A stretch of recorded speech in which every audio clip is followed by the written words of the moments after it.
Hi there, Jeep owners. Today in your 1989 Jeep Wrangler YJ, we're going to be taking a look at and showing you how to install etrailer's XHD Tow Bar.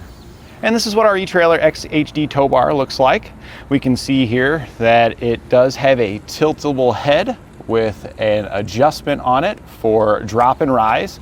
And that's kind of the main feature of this tow bar here. A lot of setups will require a drop or rise to even out the distance between your receiver here on your motorhome and your connection point on your base plate. And most tow bars are just straight, so if you have a difference that's greater than 3 inches plus or minus, you would need a high-low adapter to adjust for that. With our XHD tow bar here, you've got 1.5 inches of adjustment up or down by moving this mechanism. We've got it in the rise position, but you could also put it in the drop position, and then another 1.5 inches of tilt here on the head, giving you about 3 inches plus or minus. So you've got some built in with this one, so you can, on a lot of setups, you can eliminate the need for those additional accessories, which can be kind of expensive. They extend your unit out further, sometimes require even more components, because if that distance extends it so far, your safety cables may need extensions and things like that. So it's really cool that they've incorporated that in there. Now, additionally, this tow bar does give you a little bit of cable management here with our rod to hold our cabling up off the pavement, and does include safety cables with management for those as well. So you do get kind of a lot with this package here. It does have different ends that you can purchase this XHD tow bar with. This is the Blue Ox version that we're showing off here. So it comes with adapter ends for hooking to Blue Ox base plates. But you can get it in a Roadmaster version or another manufacturer's version, so that way you can match your base plate.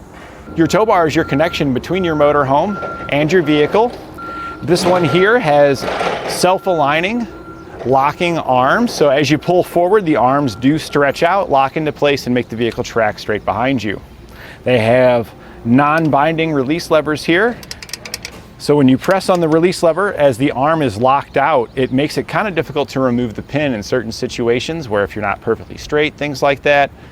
So being able to press the release and unlock the arm, it adds just a little bit of play in the mechanism that makes a big difference in being able to get your pins removed. And this is our XHD tow bar. So this is the high capacity tow bar. You get a little over 10,000 pounds with this bar, but we do have the SD tow bar, which is the standard tow bar for those lighter vehicles. Really, with the Jeep Wrangler that the customer's using today, he could have got away with the SD and been just fine, but the XHD is a great option if you've got multiple vehicles you flat tow. Maybe you got a heavier or a lighter one, or if it's this is just an investment because you're planning on upgrading your vehicle that you're going to flat tow with down the line in the future, and you want to make sure that you're going to be able to pull it. There's 5 main components you'll need when flat towing your vehicle behind your motorhome. You'll need your tow bar, which is the connection between your motorhome and your vehicle. Your safety cables, which is a supplemental connection in addition to your tow bar. You'll need your base plate, which provides the connection point on your vehicle that you'll attach your tow bar to. You also need your diode wiring, which will take your lighting signals from your motorhome and transfer it to the lights at the back of your vehicle, so people behind you will know your intentions when going down the road. And lastly, your supplemental braking system, which will apply the brakes in the vehicle when you hit them in your motorhome, so you can help you to come to a safe stop. Our tow bar will insert into our receiver. You can see you've got 2 different holes, so you can choose the distance that you want to set, whether you want it to be a little bit longer or a little bit shorter. It does have a drop and rise built into it right here. It does normally come in the other position with this piece down, but you can take these bolts loose and this one here loose, and you can flip this over if you need it to be in the rise position, which we did on this particular Jeep. We had to put it in the rise, so that's why this angle is at the top. Normally it angles downward when you pull it out of your box. So yeah, you just simply pull those loose. They come loose already. You will have to tighten these because there's a tilt portion of this as well. We're going to be covering that, but just know these bolts are going to be pre-loose when you get the tow bar, so that way you can make this adjustment. So we flipped it over. Now we're going to sit it inside of our receiver here and pin it in.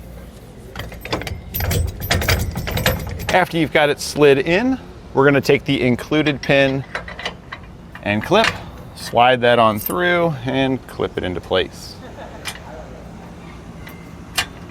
When you are ready to hook up, we'll take it out of our storage position by lifting up, and we can rotate it. We're going to rotate it to our base plate over here. The etrailer arms, you can see, do hold themselves up when you're working with them, so it makes it a little bit easier to work with. We'll then take our pins and make our connection. That'll slide through, and then the pin will go on the opposite side.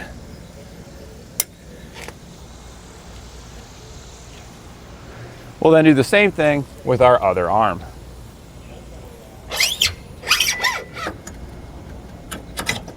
So now at this point we can hook up the rest of our flat tow components. So your safety cables, make sure you hook them up on each end.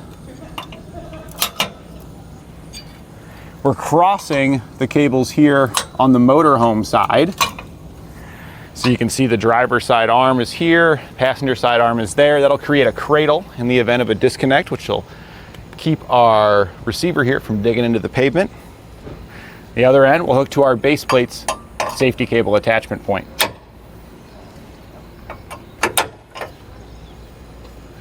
And then you'll probably have some other components, such as your supplemental braking system and your diode wiring. We'll want to hook those up as well.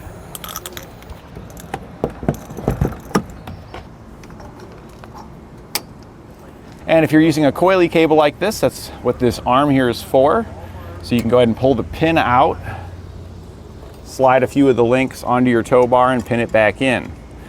And that'll just keep it up off the pavement. You can see it'll still stretch, so it'll still turn with the motorhome in the vehicle as you're driving around. And then lastly, we'll hook up our supplemental braking system. So we'll hook to our breakaway switch here on the vehicle, bring this over to our hitch and connect to our hitch. Now the carabiners are usually too small to connect to your hitch, but you can push the carabiner through the opening and hook it back onto itself. And now that we've got our tow bar hooked up to our vehicle here, we're now gonna go ahead and put our vehicle in flat tow, and we're gonna pull it forward just a little bit with our motorhome, just to pull it straight, get everything straight. What that's gonna do is that's going to align our head here so we can go back and tighten down this hardware.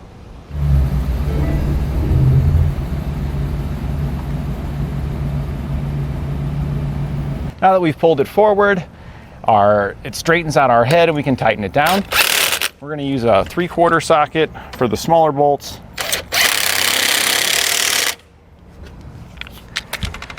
And then for the larger bolt there, we're gonna use a 1 1/16 socket and a 1 1/8 wrench.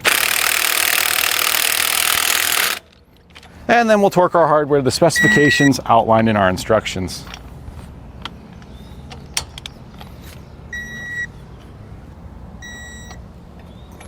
Once our hardware is tightened down, we're ready to just get our vehicle in flat tow and hit the road.